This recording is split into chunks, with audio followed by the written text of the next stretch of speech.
The story of Rome's founding is a blend of myth, legend, and archaeological evidence.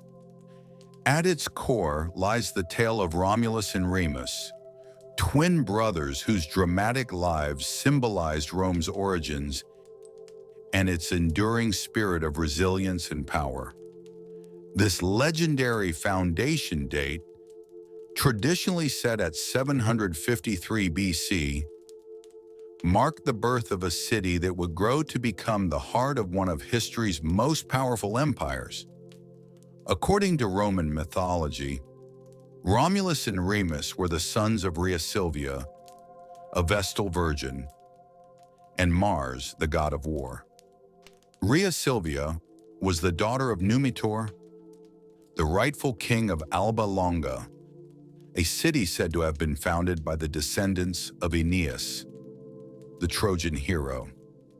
However, Numitor's throne was usurped by his brother Amulius, who forced Rhea Silvia to take a vow of chastity as a Vestal virgin to prevent any heirs from threatening his rule. Despite this, Mars, enchanted by Rhea Silvia's beauty, visited her, and she gave birth to the twin boys. Amulius, fearing the twins as potential rivals, ordered them to be killed. In a cruel twist of fate, they were placed in a basket and cast into the Tiber River, left to the mercy of the elements. Yet destiny intervened.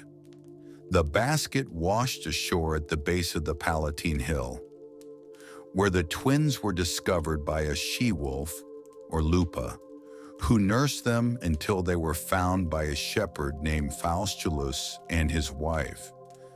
The shepherds raised the boys as their own, unaware of their royal lineage. As they grew, Romulus and Remus displayed extraordinary strength and leadership qualities. They became leaders among the local shepherd communities, defending them against thieves and invaders. Eventually, the truth of their birth was revealed. United with their grandfather Numitor, the twins led a revolt against Amulius, overthrowing him and restoring Numitor to the throne of Alba Longa. With their family's honor restored, the brothers turned their attention to founding a new city near the site of their miraculous rescue by the Tiber. However, the founding of Rome was marred by a tragic and violent conflict. According to legend, Romulus and Remus disagreed on which hill the new city should be built. Romulus favored the Palatine Hill, while Remus preferred the Aventine Hill. They decided to seek the will of the gods through augury, interpreting the flight of birds as divine signs. When Romulus claimed victory, the conflict escalated, and in a moment of fury, Romulus killed his brother. This fratricide became one of the defining elements of Rome's founding myth. While tragic, it also symbolized the city's future, a place where ambition, strength, and unity would prevail, even at great personal cost. Romulus became the first king of Rome, naming the city after himself and establishing its earliest institutions. Under Romulus, Rome was little more than a small settlement surrounded by marshlands and hills. However, the fledgling city began to attract people from neighboring regions. Romulus opened Rome to outcasts, fugitives, and adventurers, creating a diverse population eager for opportunity. To ensure the survival of the city, Romulus addressed the lack of women among his settlers by orchestrating the infamous rape of the Sabine women. In this event, Roman men abducted women from the nearby Sabine tribe during a festival, forcing their integration into Roman society. Though initially leading to conflict, the Sabines eventually merged with the Romans, solidifying the city's strength in numbers. While the myth of Romulus and Remus is captivating, archaeological evidence suggests that the actual origins of Rome were more gradual and complex. By the 8th century BC, small farming communities had already formed on the 7 hills that would later define the city. These settlements were likely inhabited by Latins, Etruscans, and other Italic tribes who gradually came together to form a unified community.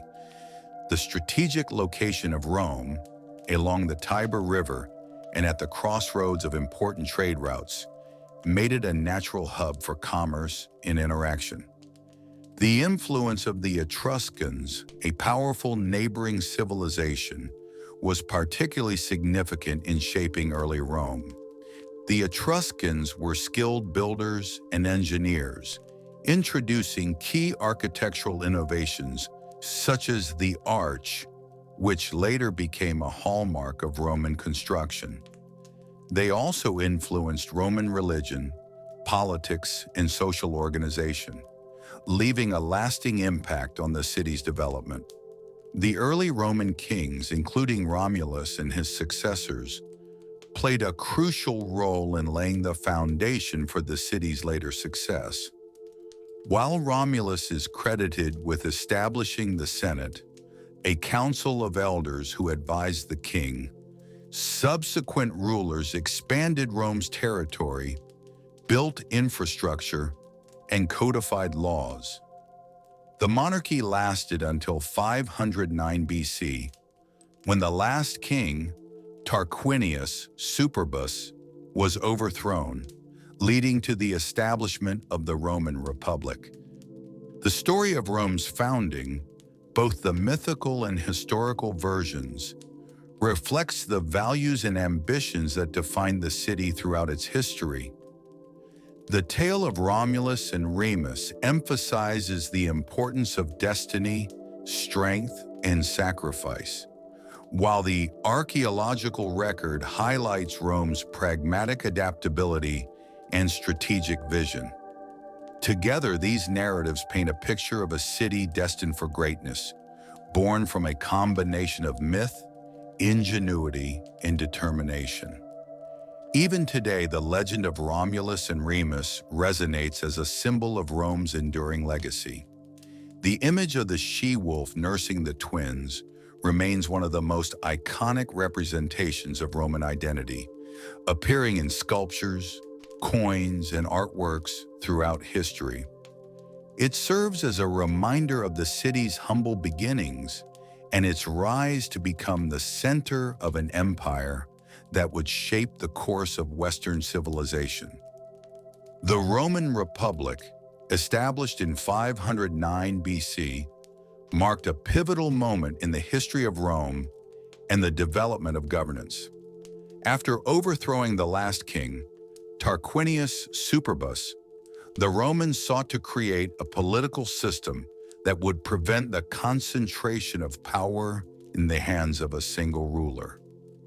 This system of governance, known as a republic, became one of Rome's most enduring legacies and influenced the development of democracies worldwide. The foundation of the republic was driven by the idea of checks and balances, a structure designed to distribute power across various institutions and prevent any one individual or group from becoming too dominant. Instead of a monarchy, power was vested in elected officials and representative bodies.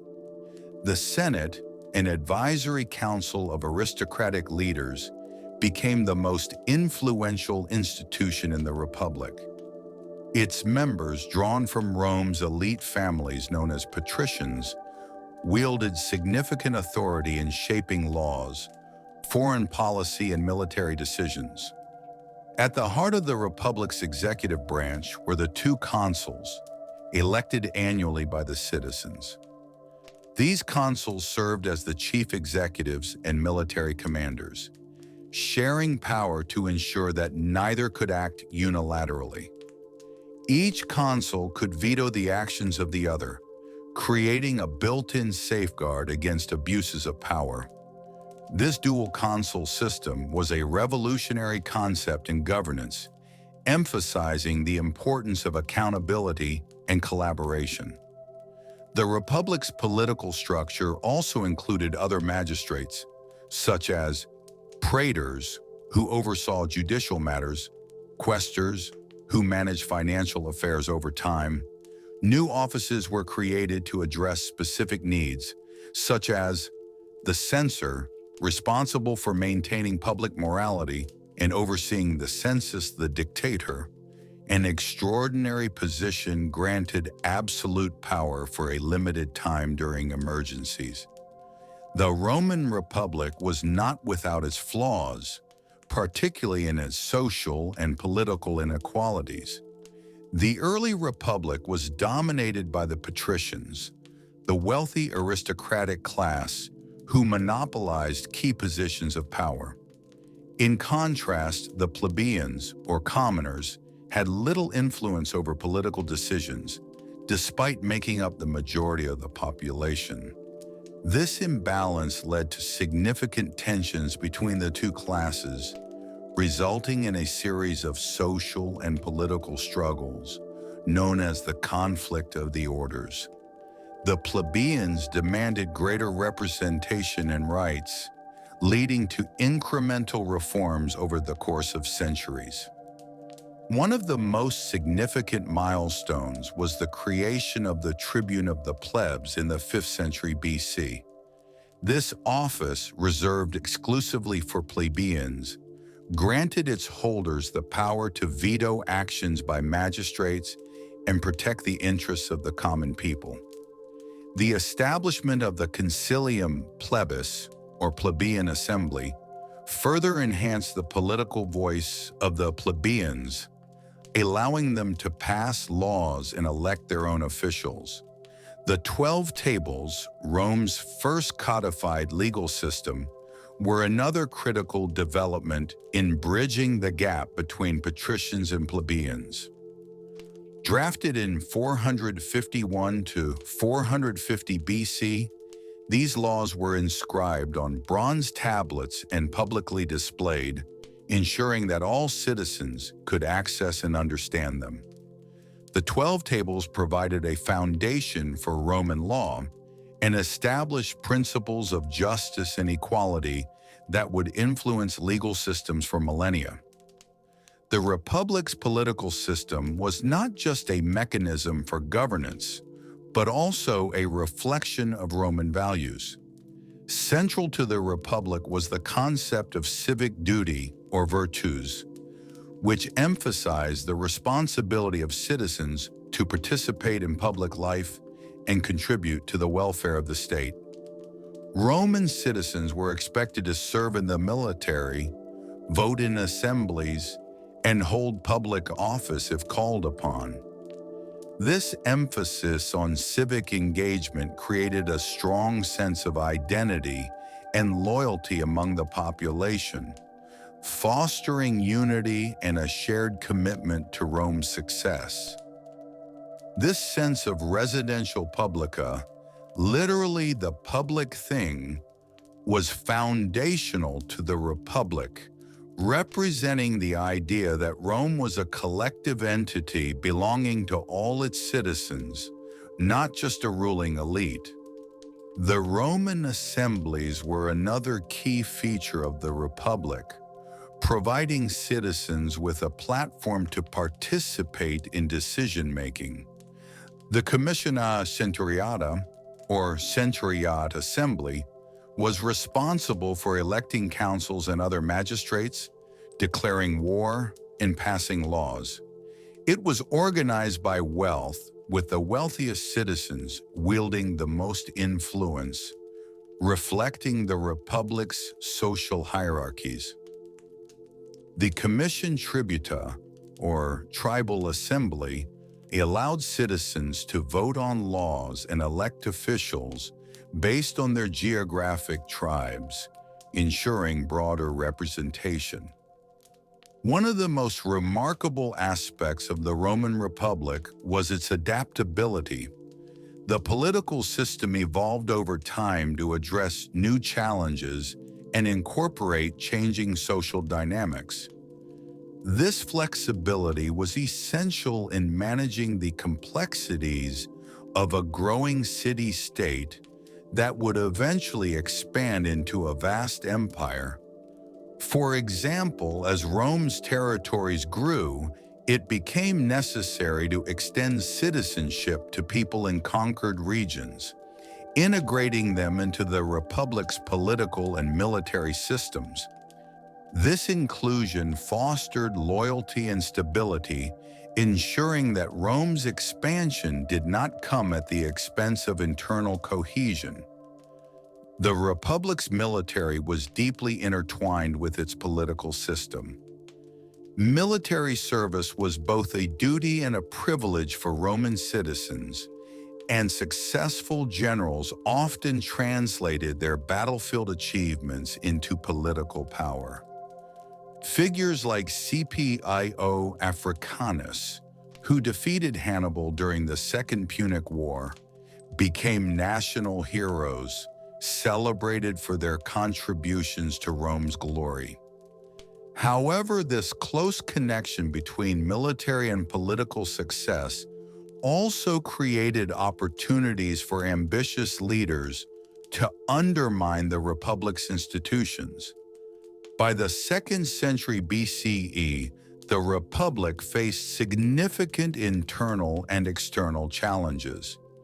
The acquisition of vast territories during the Punic Wars and subsequent conflicts brought immense wealth to Rome. But this wealth was unevenly distributed, exacerbating social inequalities. The rise of powerful aristocratic families and the concentration of land in large estates, or latifundia, displaced many small farmers, leading to economic instability and social unrest. These tensions gave rise to reform movements such as those led by the Gree brothers, who sought to address inequality through land redistribution and other measures. Although their efforts ultimately failed, they highlighted the growing divisions within Roman society. The late Republic was marked by a series of crises that tested its resilience. Political corruption, power struggles among the elite, and the erosion of traditional values undermined the Republic's ability.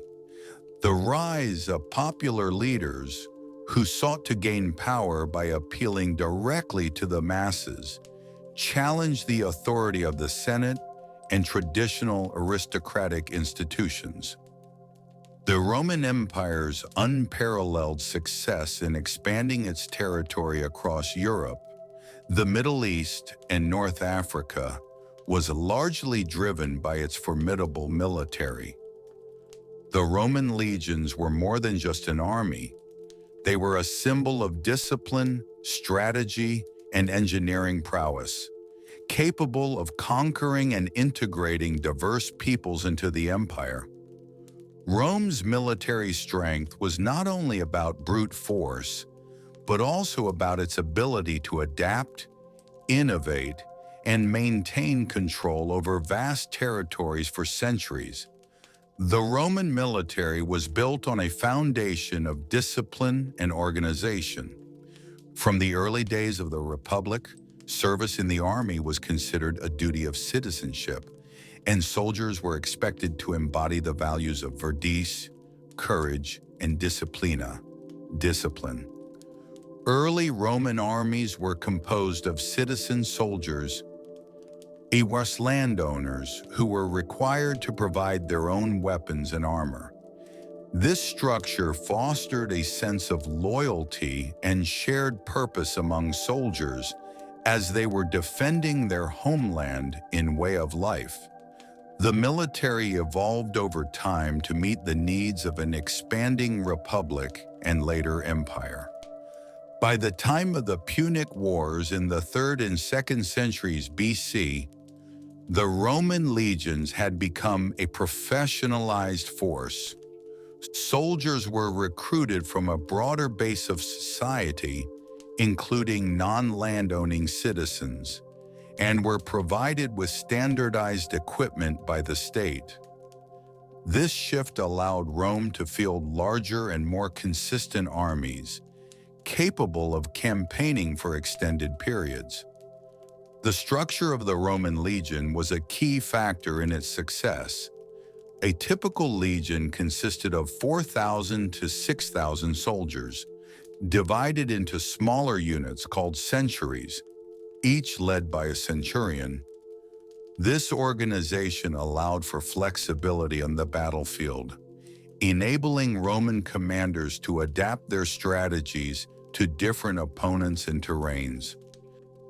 Roman soldiers were trained rigorously in formation tactics, hand-to-hand combat, and the use of weapons, such as the gladius short sword and pim javelin. This training, combined with the discipline instilled by strict military codes, made the legions an unstoppable force. One of the most significant periods of Roman military expansion occurred during the Punic Wars, 264 to 146 BC, a series of 3 conflicts between Rome and Carthage. The Punic Wars were fought over control of key trade routes and territories in the Mediterranean. The First Punic War saw Rome develop its naval capabilities to challenge Carthage's dominance at sea, resulting in the conquest of Sicily, Rome's first overseas province. The Second Punic War was marked by the brilliance of the Carthaginian general Hannibal, who led his army, including war elephants, across the Alps to invade Italy. Despite suffering devastating defeats, such as the Battle of Cannae, Rome's resilience and strategic leadership under generals like Scipio Africanus ultimately led to victory. The war ended with the defeat of Carthage at the Battle of Zama in 202 BC, securing Roman dominance in the Western Mediterranean. The Third Punic War culminated in the destruction of Carthage, turning North Africa into a Roman province. Rome's military success extended beyond the Mediterranean. In Gaul, modern-day France and Belgium, Julius Caesar conducted a series of campaigns, 58 to 50 BC, that showcased the might of the Roman legions. Caesar's conquest of Gaul brought vast wealth to Rome and extended its borders to the Rhine River. His detailed accounts of the Gallic Wars, recorded in his work Commentari de Bello Gallico, highlight both the effectiveness of Roman strategy and the brutality of their methods. Caesar's triumph in Gaul solidified his reputation as one of Rome's greatest military leaders and paved the way for his eventual rise to power. The Roman military was not only adept at conquest, but also at integration. After conquering a region, the Romans established roads, forts, and settlements to maintain control and facilitate communication. Conquered peoples were often granted varying degrees of citizenship, incentivizing loyalty to Rome.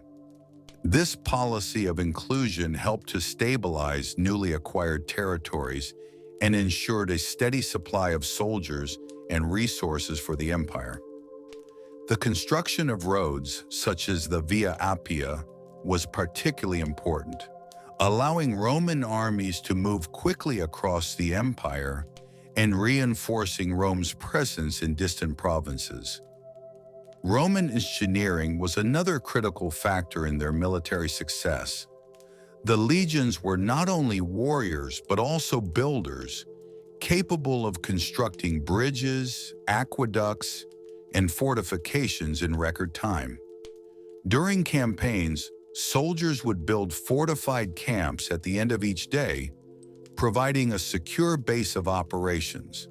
These camps often served as the foundations for future Roman towns and cities, further extending Rome's influence. The Roman military's adaptability was evident in its ability to learn from its enemies. For example, during the wars against the Greek kingdoms, the Romans adopted elements of the phalanx formation and incorporated them into their own tactics. Similarly, Rome's encounters with Parthians in the east led to the development of strategies to counter their cavalry and archers. This willingness to evolve ensured that the Roman legions remained effective against a wide range of adversaries. Rome's military power reached its zenith during the Pax Romana, a 200-year period of relative peace and stability that began with the reign of Augustus in 27 BC. During this time, the legions primarily focused on defending the empire's borders rather than expanding them.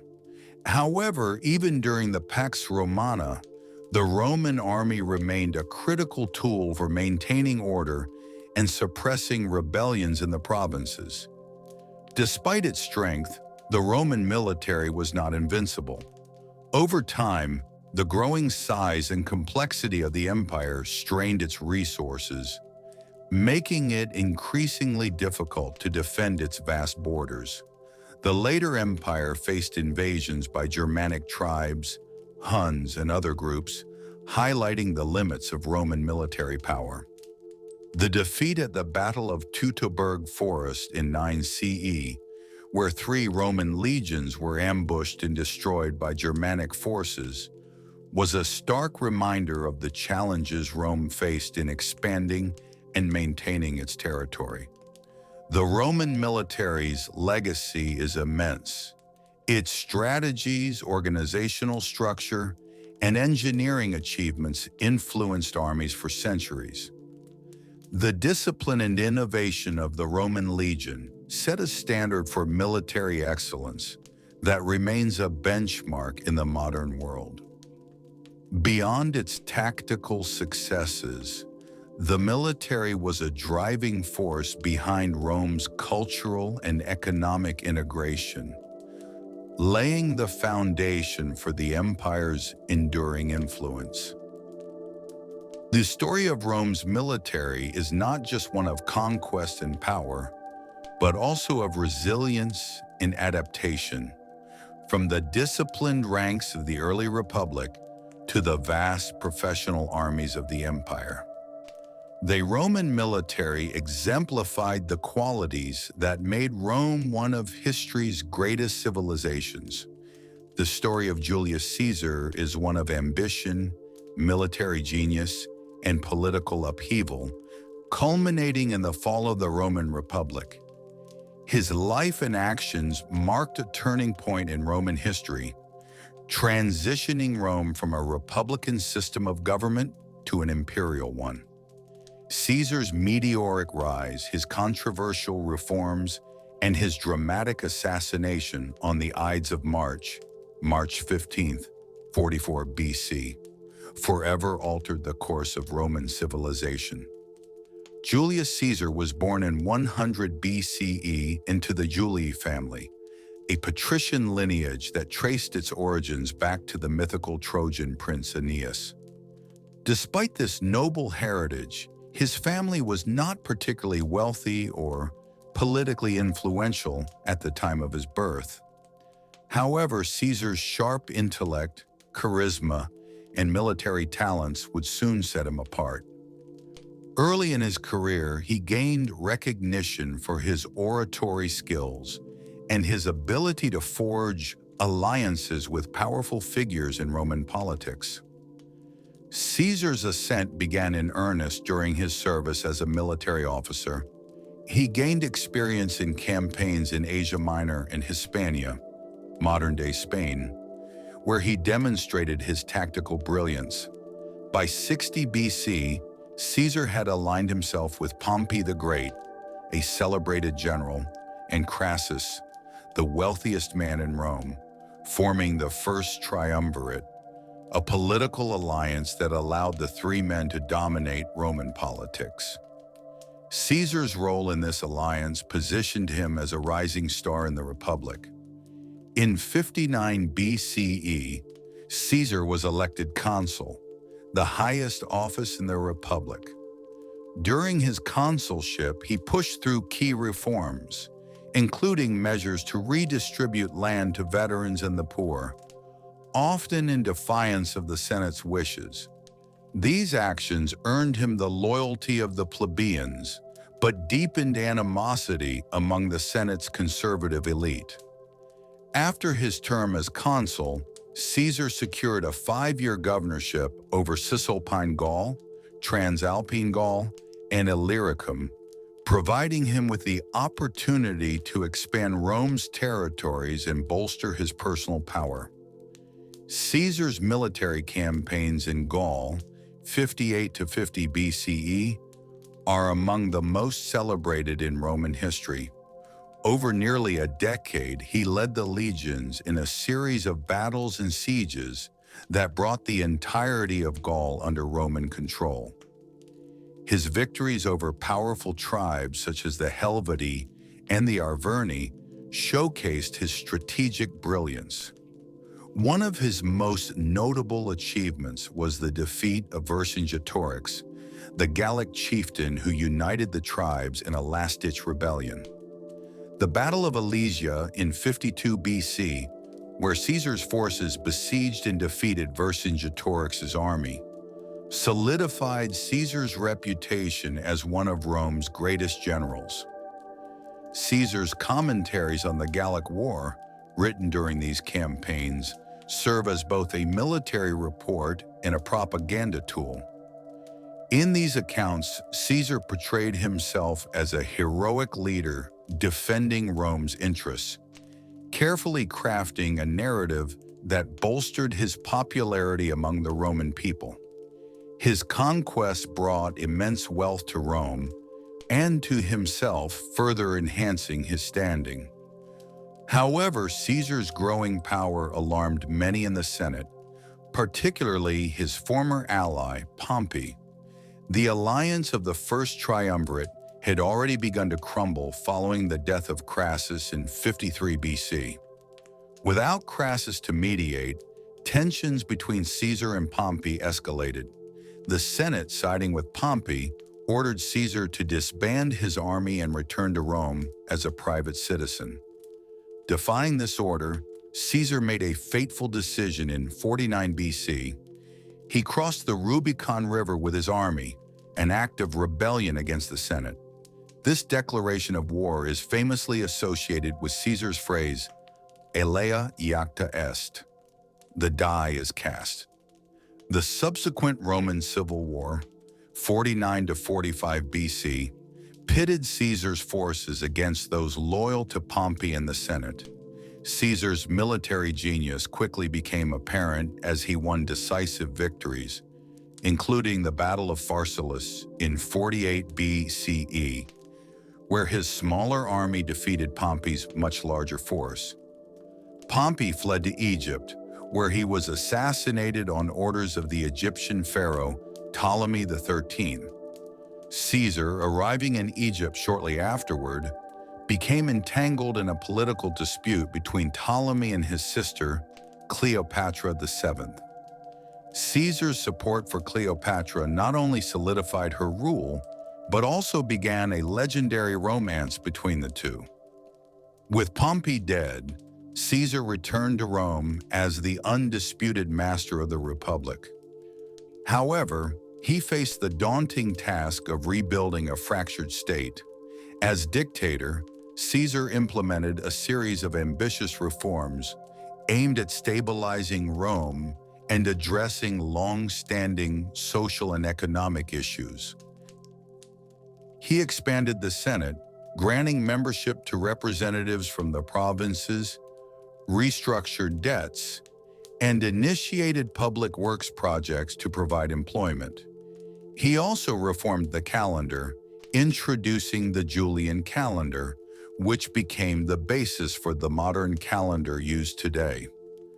Despite these achievements, Caesar's concentration of power alienated many in the Senate.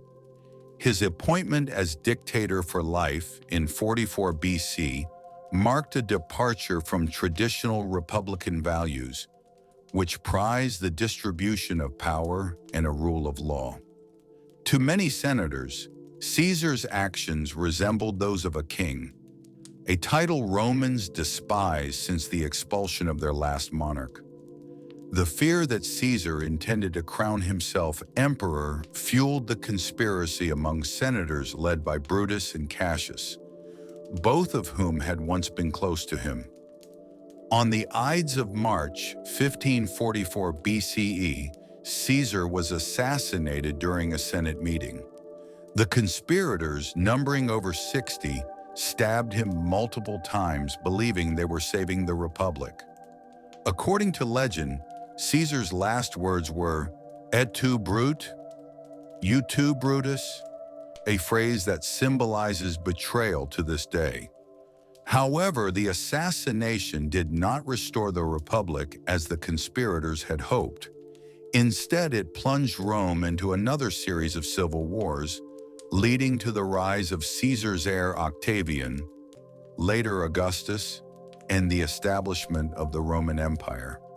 The fall of the Republic was not solely due to Caesar's actions. It was a culmination of decades of political corruption, social inequality, and power struggles. Caesar's rise and assassination highlight the fragility of the Republic's institutions and the dangers of unchecked ambition. His legacy, however, is profound. Julius Caesar remains one of the most iconic figures in history, remembered for his military brilliance, political reforms, and pivotal role in the transformation of Rome. The Roman Empire officially began in 27 BC, when Octavian, later known as Augustus, was granted the title of Princeps and became the first emperor of Rome. This marked the end of the Republic and the beginning of the imperial era, which would last for nearly 500 years. Augustus laid the foundation for one of Rome's most remarkable periods, the Pax Romana, Roman peace, a 200-year era of relative stability, prosperity, and cultural flourishing that stretched from 27 BCE to around 180 CE. The Pax Romana was not just an era of peace, it was also a time of immense expansion and consolidation. Augustus reorganized the military, establishing a standing professional army of approximately 300,000 soldiers stationed in provinces along the empire's frontiers. These soldiers not only defended the borders, but also maintained order within the provinces, ensuring that rebellion and unrest were swiftly suppressed. The empire expanded to include regions such as Egypt, parts of the Middle East, and Central Europe, with the Rhine and Danube rivers marking key boundaries in the north. To govern such a vast empire, Augustus implemented sweeping administrative reforms. He appointed provincial governors who reported directly to him, ensuring that the provinces remained loyal and well-managed. Tax collection was restructured to reduce corruption, and public works projects were initiated to enhance infrastructure, including roads, bridges, aqueducts, and ports. The famous Roman road network, covering more than 250,000 miles, became the arteries of the empire, facilitating trade, communication, and military movement. Culturally, the Pax Romana was a golden age for Rome. Augustus patronized the arts, leading to a flourishing of literature, architecture, and sculpture. Writers such as Virgil, Horace, and Ovid produced works that celebrated Rome's greatness and reinforced its cultural identity. Virgil's epic poem, the Aeneid, for instance, linked Rome's origins to the heroic traditions of Troy, giving the empire a mythological foundation that underscored its destiny to rule. Architecture also reached new heights during the Pax Romana. Structures like the Ara Pacis, Altar of Peace, the Pantheon, and the Forum of Augustus symbolize the power and stability of the empire. Urban planning transformed cities across the provinces into miniature realms, complete with forums, amphitheaters, and baths.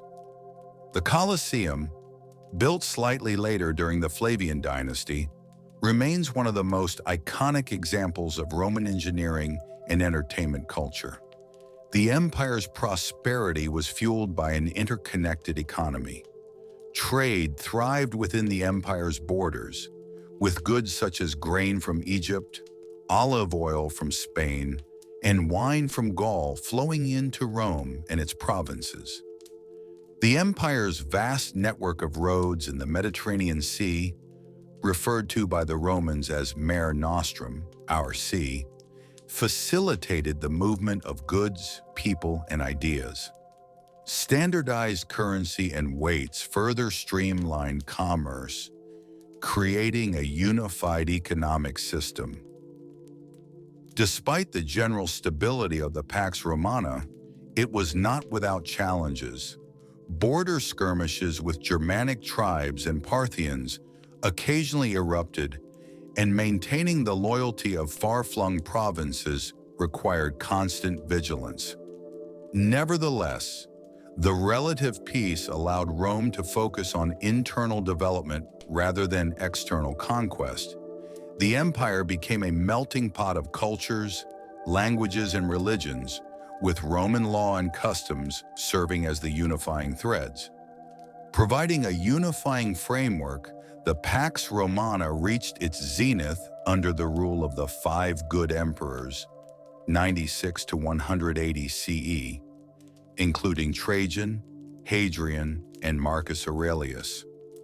Trajan expanded the empire to its greatest territorial extent, incorporating Dacia, modern Romania, and parts of the Middle East. Hadrian, in contrast, focused on consolidation, building defensive structures like Hadrian's Wall in Britain to secure the empire's borders. Marcus Aurelius, a philosopher-king, maintained stability while grappling with challenges like the Marcomannic Wars and the first signs of internal decline. By the end of the Pax Romana, cracks in the empire's foundation began to emerge. Political instability, economic pressures, and external threats gradually eroded the stability that had defined the period. Nevertheless, the achievements of the Pax Romana left a lasting legacy, shaping the Roman Empire's identity and ensuring its influence endured long after its decline. Roman engineering and architecture are among the empire's most enduring legacies, demonstrating unparalleled innovation, practicality, and durability. The Romans were master builders, creating infrastructure and monuments that not only served practical purposes, but also symbolized the empire's power and sophistication. From aqueducts to amphitheaters, Roman engineering transformed the ancient world and laid the foundation for modern construction techniques. One of Rome's most remarkable achievements was its development of concrete, a versatile and durable building material that allowed for the construction of large and complex structures. Roman concrete, or opus cementitium, combined lime, volcanic ash, and rubble, making it both strong and resistant to the elements. This innovation enabled the creation of architectural marvels such as the Pantheon, whose massive dome remains the largest unreinforced concrete dome in the world. Aqueducts were another hallmark of Roman engineering. These structures transported water from distant sources to cities and towns, ensuring a reliable supply for drinking, bathing, and irrigation. The Aqua Appia, built in 312 BC, was Rome's first aqueduct, and over time the network expanded to include iconic structures like the Pont de Gare in Gaul and the Aqua Claudia in Rome. These aqueducts, often spanning miles, were feats of precision and ingenuity, relying on subtle gradients to maintain a steady flow of water. Roman roads were equally transformative. Built to connect the empire's vast territories, the roads facilitated trade, communication, and military mobility.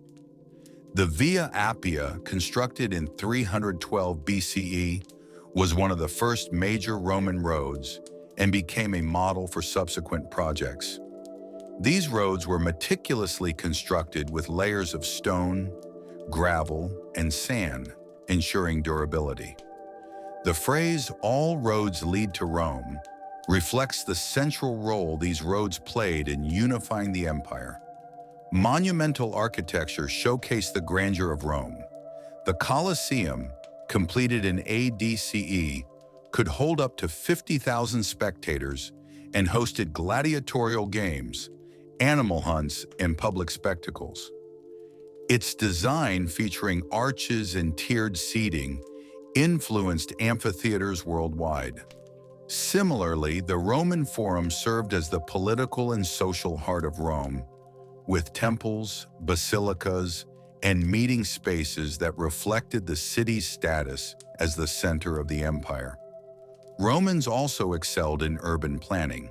Cities were carefully organized with a grid layout, including public spaces such as forums, baths, and theaters.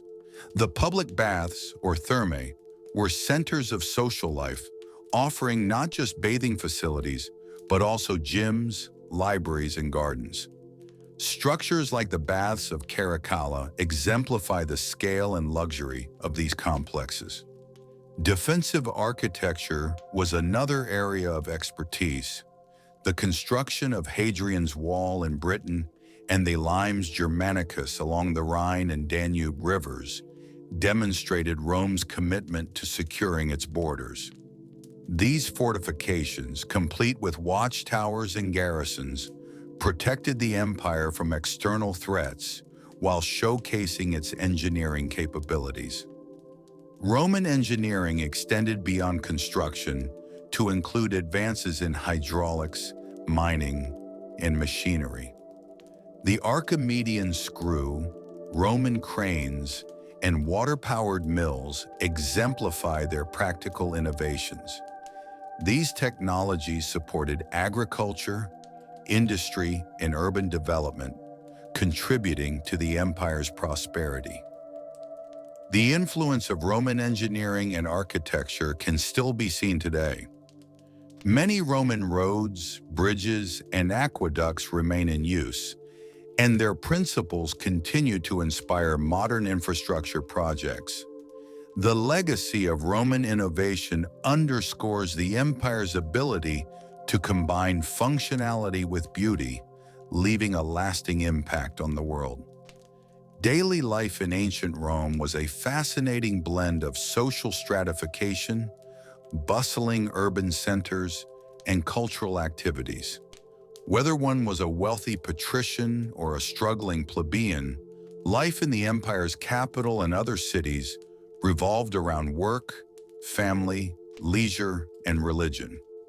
Urban landscape offered a dynamic and lively environment, with markets, public baths, and arenas providing the backdrop for social interaction and entertainment. Social structure and classes.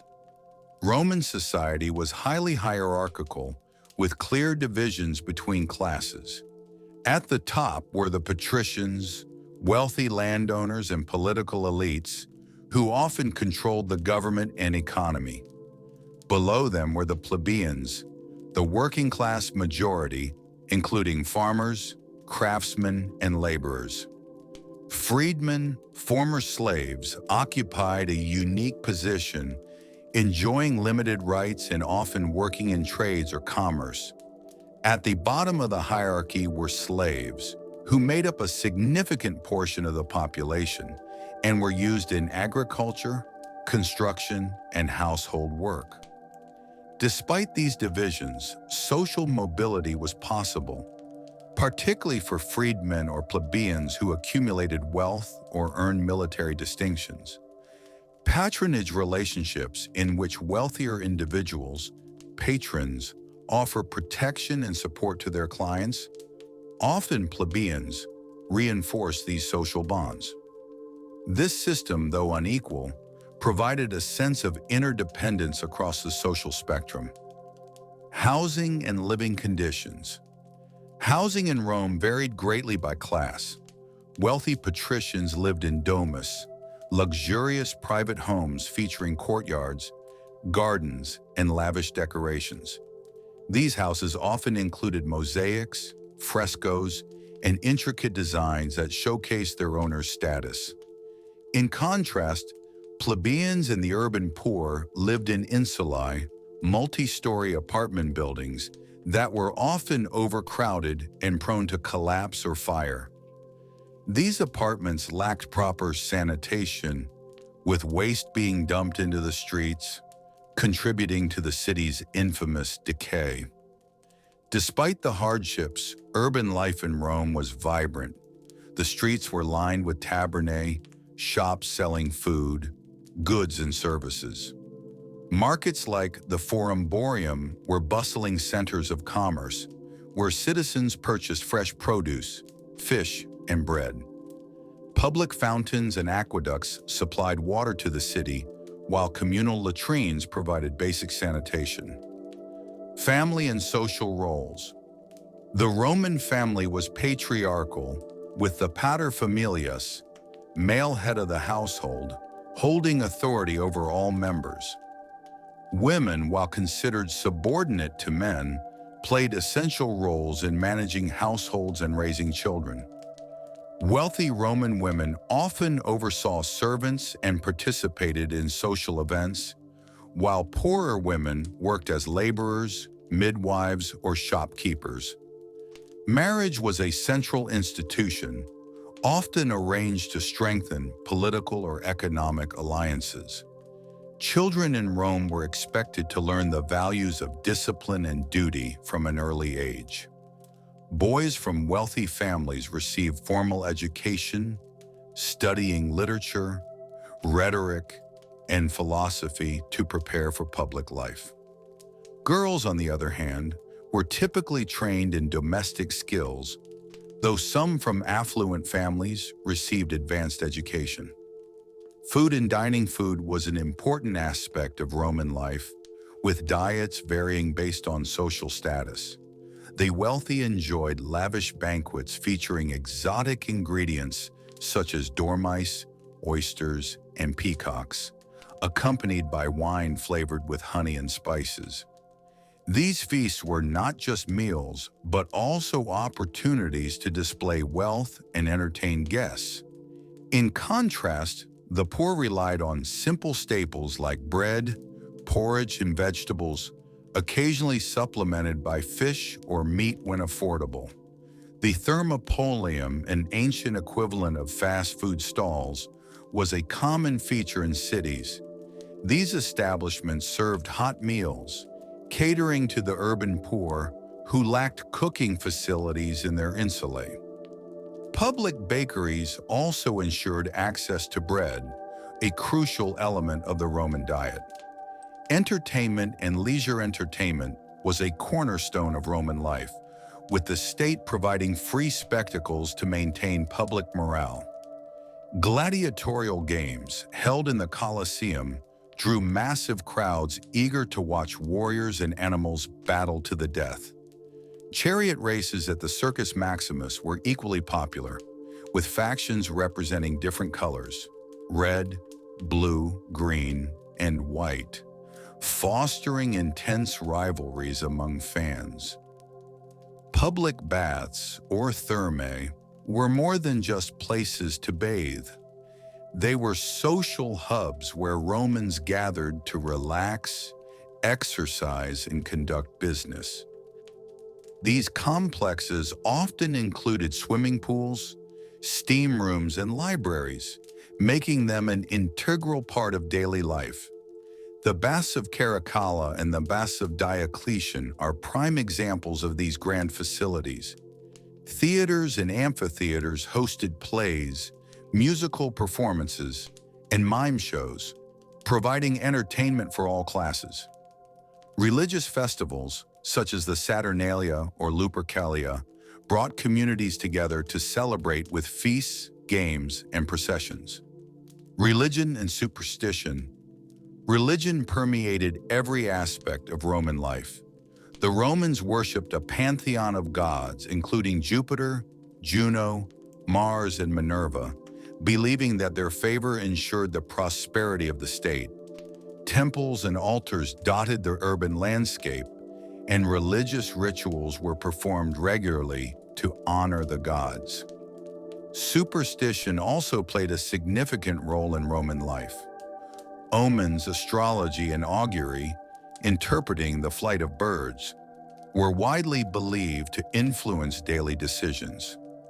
Priests and augurs held respected positions, guiding political and military leaders based on these divine signs. Challenges and hardships.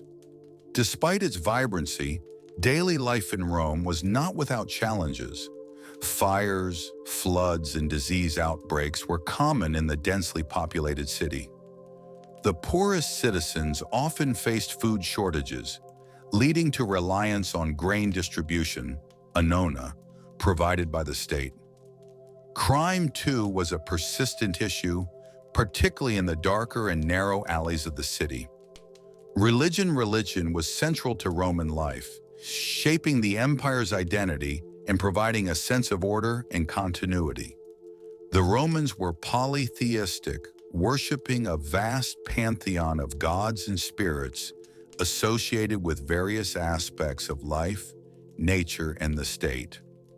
Roman religion was deeply practical, emphasizing rituals and ceremonies designed to maintain the favor of the gods and ensure the prosperity of the community. The Roman pantheon was closely tied to Greek mythology, with many deities being adaptations of Greek gods. For example, Jupiter was equated with Zeus, Mars with Ares, and Venus with Aphrodite. However, the Romans imbued their gods with uniquely Roman qualities, often linking them to civic virtues like duty, discipline, and loyalty. Central to Roman religion were public ceremonies and festivals conducted by priests, magistrates, and even the emperor. The role of the Pontifex Maximus, or chief priest, was one of the most prestigious positions in Roman society, often held by leading political figures. Temples, such as the Temple of Jupiter Optimus Maximus, served as focal points for worship and civic pride. The household gods, Lares and Penates, played an equally important role in private life. Families maintained small shrines in their homes, offering prayers and sacrifices to these protective spirits. Births, marriages, and other milestones were marked by rituals designed to ensure divine blessings. As the empire expanded, it absorbed the religious practices of conquered peoples, creating a rich and diverse spiritual landscape. Eastern deities like Isis from Egypt and Mithras from Persia gained popularity, particularly among soldiers and the lower classes. This openness to foreign religions reflected the inclusive nature of Roman society, but also sparked tensions, particularly with monotheistic faiths like Judaism and Christianity. The rise of Christianity in particular marked a profound shift in Roman religion. Initially persecuted for their refusal to worship Roman gods, Christians gained acceptance under Emperor Constantine, who issued the Edict of Milan in 313 CE, granting religious tolerance. By the end of the 4th century, Christianity had become the empire's official religion, transforming Rome's spiritual identity. The decline and fall of the Western Roman Empire. The decline and eventual fall of the Western Roman Empire in 476 CE marked the end of an era and the beginning of a new chapter in European history. While the Eastern Roman Empire, later known as the Byzantine Empire, would endure for nearly another 1,000 years, the collapse of the western half was a result of a combination of internal weaknesses, external pressures, and a series of pivotal events. Internal challenges, political instability, and corruption. One of the key factors in Rome's decline was its persistent political instability. After the Pax Romana ended in 180 CE, the empire entered a period of turbulence characterized by weak leadership and frequent changes in rulers.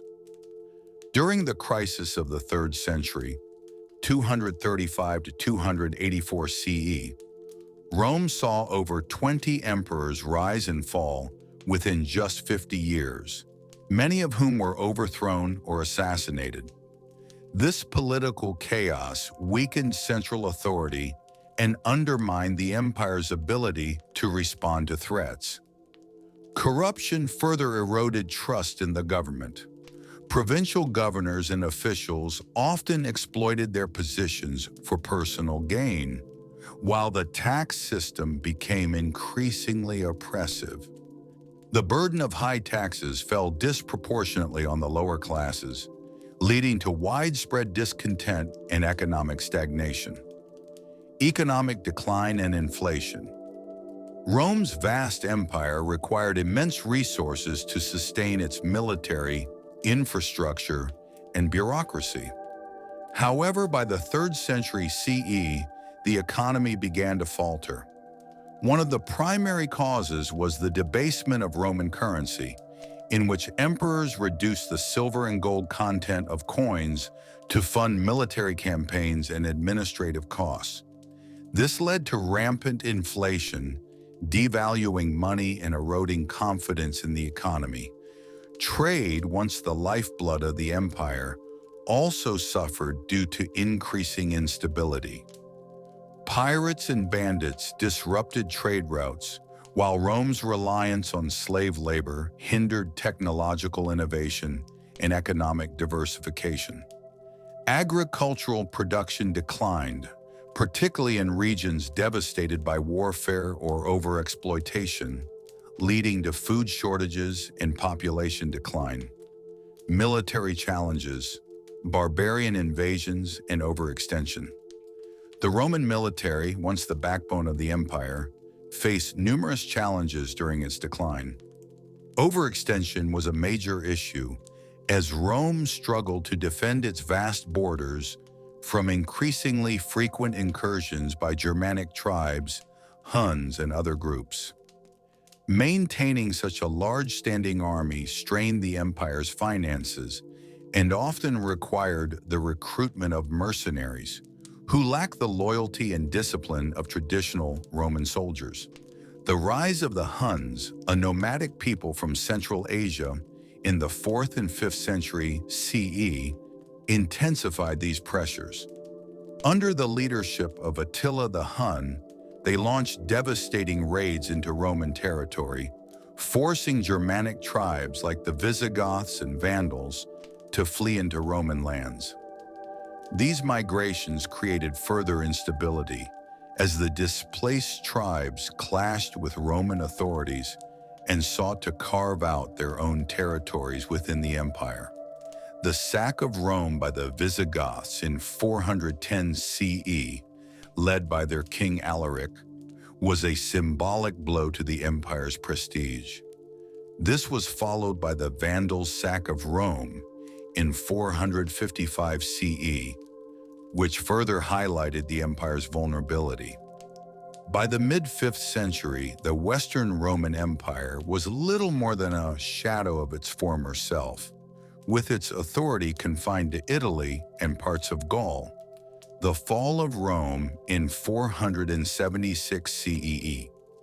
The traditional date for the fall of the Western Roman Empire is 476 CE, when the last Roman emperor, Romulus Augustulus, was deposed by the Germanic chieftain Odoacer.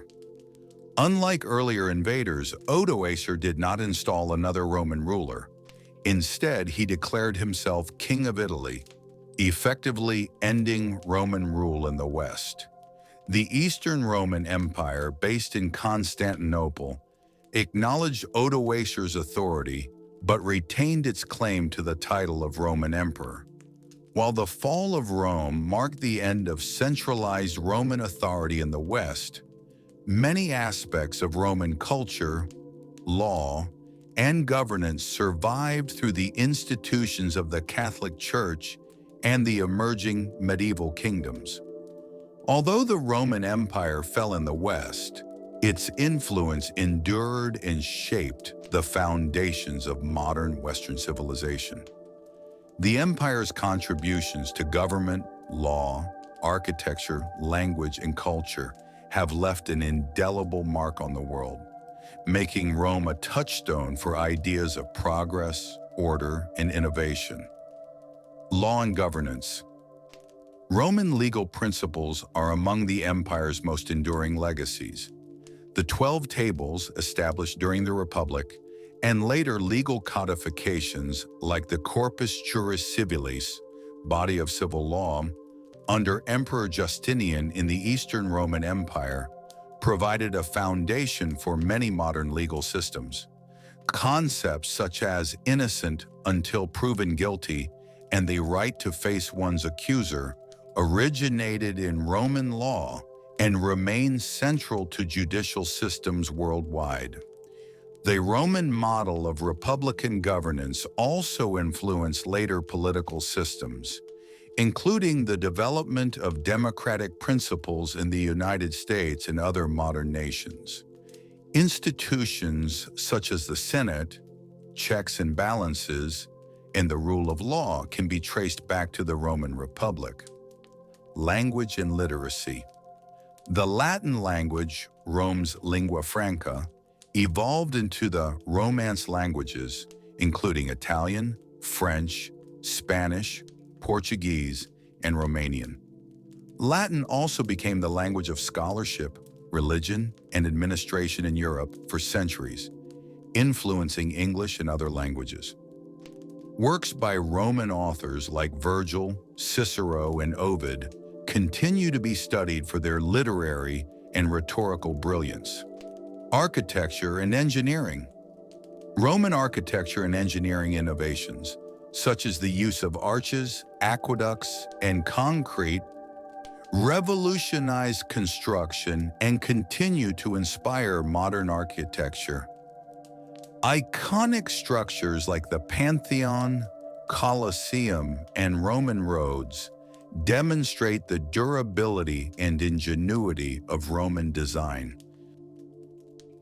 These innovations influenced Renaissance and neoclassical architecture and remain benchmarks of engineering excellence. Religion and philosophy. The Roman Empire played a central role in the spread of Christianity, which emerged in the eastern provinces during the 1st century CE. Despite initial persecution, Christianity became the empire's dominant religion under Emperor Constantine, and later the official religion under Emperor Theodosius. The fusion of Roman and Christian tradition shaped medieval Europe, with the Catholic Church preserving many Roman ideas and institutions. Roman philosophy, particularly the works of Seneca, Cicero, and Marcus Aurelius, emphasized ethics, duty, and the importance of reason. These ideas influenced later philosophical movements, including the Renaissance and the Enlightenment. Cultural and global influence. The concept of a unified empire with shared laws, infrastructure, and cultural identity set a precedent for future empires, including the Byzantine Empire and the Holy Roman Empire. Even today, Rome symbolizes power, ambition, and cultural achievement, inspiring everything from political rhetoric to popular media. The fall of Rome was not the end, but a transformation as Roman ideas and institutions continued to evolve and adapt to new contexts. Whether through the Roman legal system, architectural marvels, or the spread of Christianity, the legacy of Rome is a testament to the enduring impact of one of history's greatest civilizations.